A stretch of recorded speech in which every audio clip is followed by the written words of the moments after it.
reauthorizing FISA in 2025?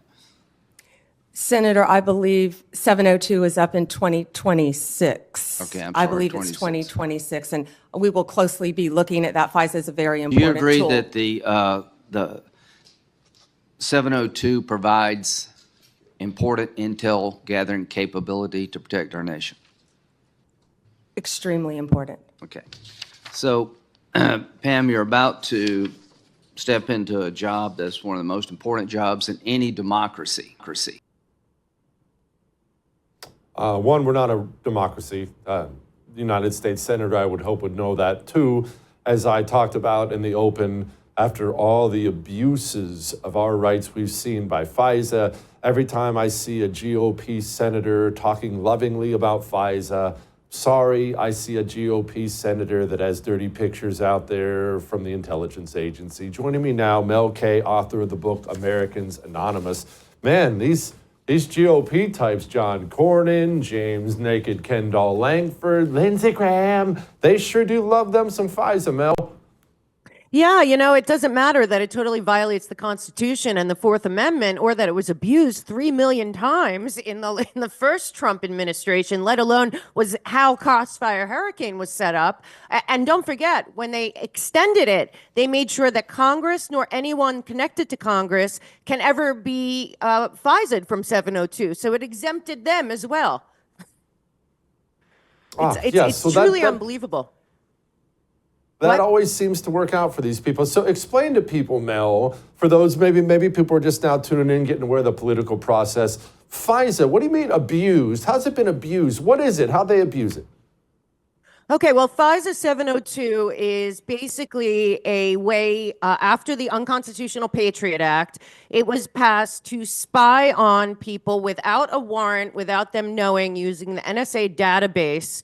And basically, this can be for any reason. So they can, Chris Wray or anyone else can say somebody's a threat to national security, and they're going to open a file on you. And the OIG came out with a report about the abuses of FISA being over 3 million Americans during the Trump administration and after, certainly during January 6th, were violated by the FISA abuse, but also 10,000 agents inside the FBI and the intelligence community violated the rules of FISA in order to spy on American citizens.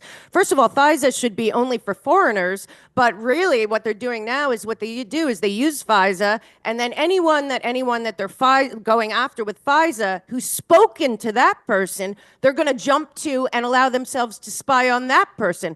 And honestly, what's scary is that this is all coming through while they're trying to push the true real ID and the track and trace surveillance at the airports and the global public infrastructure with Palantir. So when you look at the big picture, the FISA is really one step closer to literal big brother in America without any control, because now they're entering AI into the FISA database collection. So, I mean, it's very dangerous and it's totally unconstitutional. So what do you make of the Cornyn, James Langford, Lindsey Graham types and how much they love it? Everything you just said is an easily verifiable fact. It's not even an opinion. These are things that have been well documented, but Lindsey loves it. Why, Mel?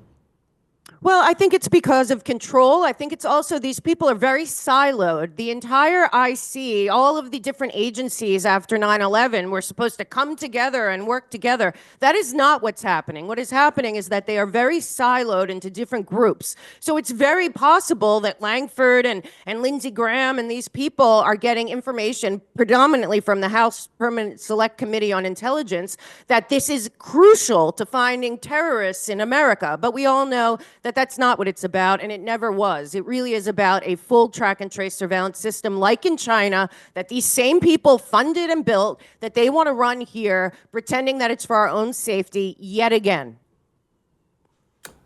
What other concerns do you have about Pam Bondi? She did very, very well today, kept herself together. There were some answers to some questions that certainly annoyed me. I guess I'll put it that way. What are your concerns?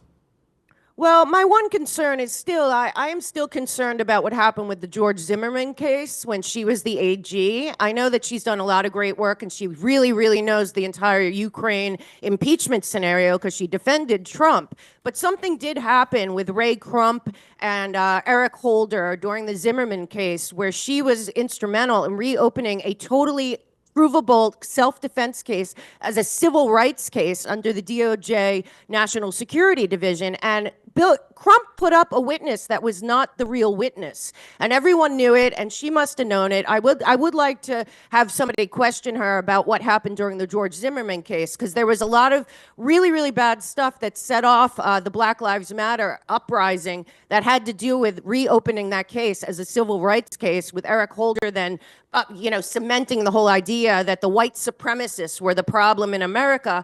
And that was a key moment in the Black Lives Matter fueling their fire towards the summer of riots. One thing that was apparent today during the hearings was these people are concerned about Kash Patel taking over the FBI. Here was this exchange. Yes. Would you have hired someone into the Florida Attorney General's office who you knew had an enemies list? Senator, to cut to the chase, you're clearly talking about Kash Patel. I don't believe he has an enemies list. He has great experience in the Intel Department, Department of Defense. I have known Kash, and I believe that Kash is the right person at this time for this job. You'll have the ability to question Mr. Patel. And I'm questioning you right now about whether you will enforce an enemies list that he announced publicly on television. Oh, Senator, I'm sorry. There will never be an enemies list within the Department of Justice. Thank you. Yeah. Why are they so worried about Kash?